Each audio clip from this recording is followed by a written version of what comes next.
Part of being a great leader is being able to control your energy so that you could excel every single time you need to excel. But what do you do on those days or during those moments when you are tired or frustrated or distracted? For example, I remember having business meetings during the first few months after my kids were born. And I was up during the night every couple of hours after the birth of both of my kids because they were newborn babies, right? I mean, that's what they do. And although I loved every single minute of it, that lack of sleep definitely could have affected my performance.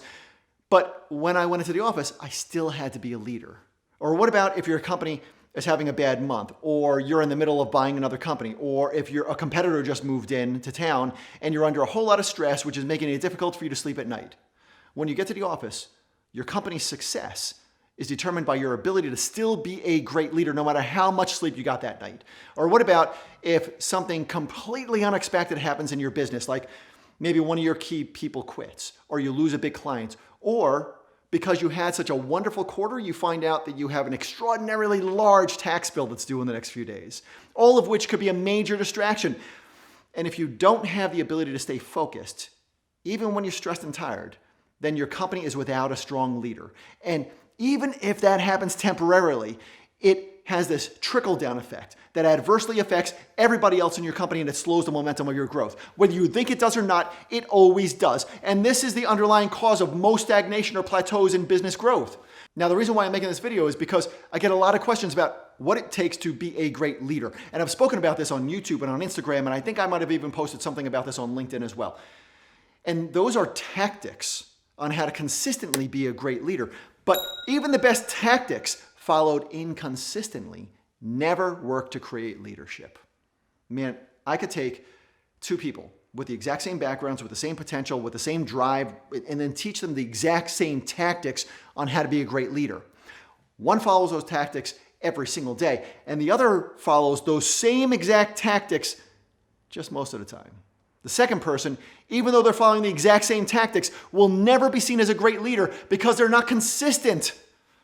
Now, let's say the person A, who's the one who is following the tactics every day, let's say that person isn't quite as good at some of those tactics. Let's say they're only, 80 or 85% as good at those tactics as person B, but they are consistent in their approach. So they're not as good, but they're consistent. That person will be seen as a leader far more than the person who gets all the tactics right, but doesn't do them consistently. And the number one reason people are not consistent in business is because their energy is not consistent.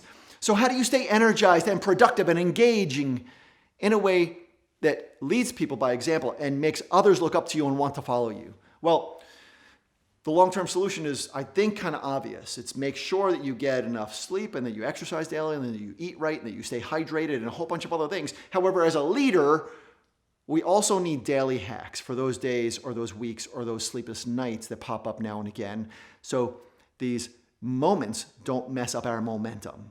And I've probably accumulated, a dozen or so ways to stay on my game even when I have maybe a 24 or 25 hour sleepless flight across the country, or when I'm stressed out over something that's keeping me up at night, or when something else just unexpectedly pops up in my life. But we'd be here probably all day if I were to go through that whole list. But I want to share with you 3 or 4 that I feel are the most powerful ways that great leaders are great even when they're tired. And the very first is probably the most controversial and definitely the hardest for some people. But it's really had a dramatically positive effect on my life. And it's kind of weird, so I'm sorry that I'm starting here, but I need you to understand how important this is. It's taking cold showers. And I know that's probably not what you expected to hear here. Starting my day with a cold shower before a key meeting or on the day before a board of advisors presentation, or even after I've had a big work day and it's over and now I need more energy to have a great night. It's just 10 or 15 minutes, super, super cold, like all cold. And I hit every single itch in my body and it changes the way almost every cell in my body communicates with my brain. Now, I haven't come across anything that triggers alertness and that helps me focus and feel more refreshed than a cold shower does. And that extra mental and physical energy lasts for hours. It's not just lasting for a little bit of time. It's for hours. But I know that taking a cold shower, number one, is probably not for everybody. And number two, taking a cold shower in the middle of the day isn't really easy when you're already at the office, right? So when I'm at the office or when I'm working with a team member in one of my companies and I need them to be 100% on top of their game, I'm not going to tell them to go take a shower, right? But I need to make sure that they get their blood flowing by being active. Even if we're just, I don't know, walking up and down the stairs a few times or whatever. Like everybody in my office is always prepared to walk with me from one building to the next or from one end of our office to the boardroom on the other end of the office. And sometimes that's because I am literally booked back to back in meetings and I need to take a lot of my meetings just by walking. But a lot of the time, it's because I know that people perform better and they think better and they come up with better solutions when their blood is flowing. So we walk. And if you're tired, then I would definitely suggest that you will be more productive instantly if you get your blood flowing before engaging with your team, whether that's some jumping jacks or a walk or whatever the heck it is for you. Now, the third tactic that I want to share with you is a forced relaxation technique that I use, where before going into a meeting, you find some time alone, just alone. Maybe you close the door to your office and you sit quietly for 5 minutes and you picture every single part of your body, starting with your toes and working your way up to your head. And then after you've relaxed every part of your body, you think about the outcome you want for the meeting that you're about to walk into. And once you get that positive picture in your head, you allow yourself to get up and take action. That's it.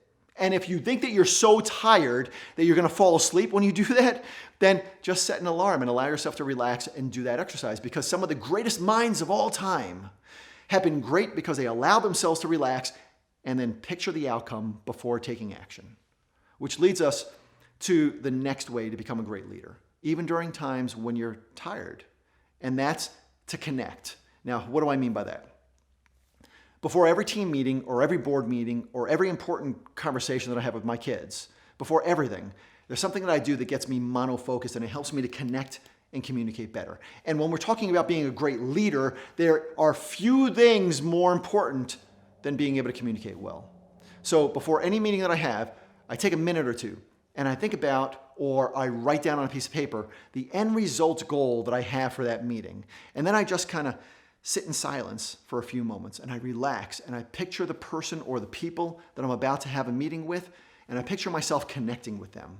Now, in your mind, that might mean giving them a handshake or a hug, or if you're a speaker, you picture yourself getting a standing ovation. Whatever the heck it is for you, that's wonderful. But for me, it's picturing a connection between my heart and theirs. And I've done this before intense business negotiations, and before speaking to tens of thousands of people at a seminar, and also before tucking my kids in at night when they were young. And every single time, it helps me to focus on them, which helps me to communicate better with them, which creates a better connection, which leads to a better outcome. Being a great leader is not always about tactics. It's about consistency and connection, both of which require you to have simple ways to tap into energy, even on those days when you feel like you don't have any energy. And these 3 or 4 tactics give you a peek inside of how I tap into my energy reserves, even on those days when I feel like just unplugging. And yes, everybody has those times.